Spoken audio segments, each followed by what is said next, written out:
Hello friends, welcome to my channel. இந்த வீடியோவில் நாம் ஒரு சுவையான மீன் குழம்பு எப்படி செய்யலாம்னு பார்க்கலாம்.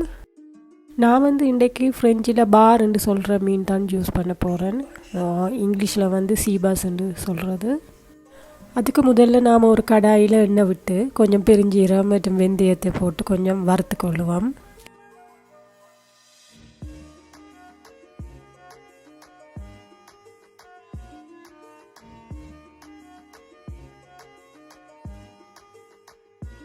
வெந்தயம் சீரகம் கொஞ்சம் பொரிஞ்ச உடனே நாங்கள் வெட்டி வச்சிருக்கிற வெங்காயத்தையும் பச்சை மிளகாயையும் போட்டு நன்றாக வதக்கி கொள்ள வேணும்.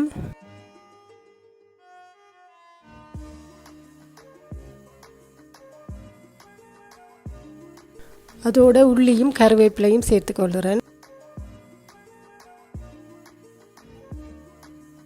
வெங்காயம் சீக்கிரமாக வதங்குறதுக்காண்டி நான் இதில் கொஞ்சம் உப்பு சேர்க்கிறேன்.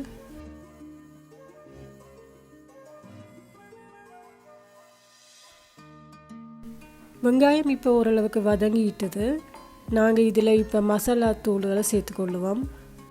நான் இதில் கொத்தமல்லி பவுடர், சீரக பவுடர், மஞ்சள் பவுடர் மற்றும் தனி மிளகாய் தூள் சேர்த்துக்கொள்ளுறேன். சேர்த்த மசாலாக்களை ஒரு நிமிஷம் எண்ணெயில் ஃப்ரை பண்ணிக்கொள்ளுவோம்.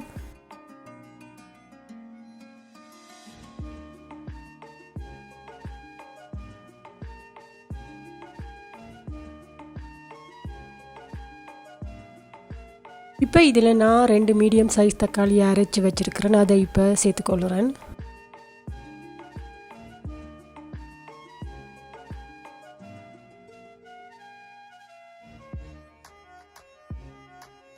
இதை இப்போ கொஞ்சம் கலந்து விட்டுக்கொள்ளுவோம்.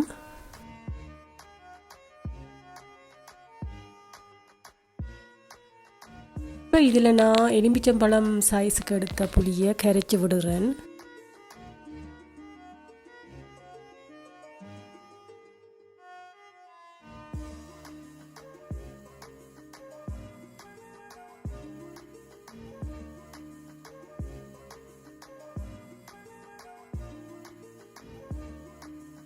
முதல்ல வெங்காயம் வதக்க உப்பு சேர்த்தபடியாக நான் இப்போ உப்பின் அளவை பார்த்துட்டு எனக்கு கொஞ்சம் காணாமல் இருக்கிறபடியாக நான் திரும்ப சேர்த்துக்கொள்ளுறேன்.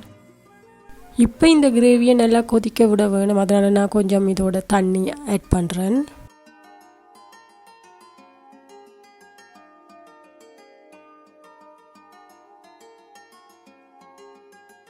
நான் இந்த கிரேவி திக்காகிறதுக்காக ஒரு 10லிருந்து 20 நிமிஷம் குக் பண்ணினேன்.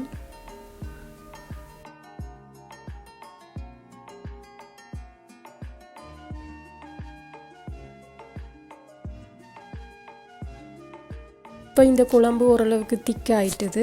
இப்போ நான் மீனை சேர்த்துக்கொள்ள போகிறேன். எல்லா மீன் துண்டுகளும் கிரேவியில் மூழ்கிற மாதிரி செட் பண்ணிவிட்டு மூடி போட்டு 10 நிமிஷம் குக் பண்ண போகிறேன்.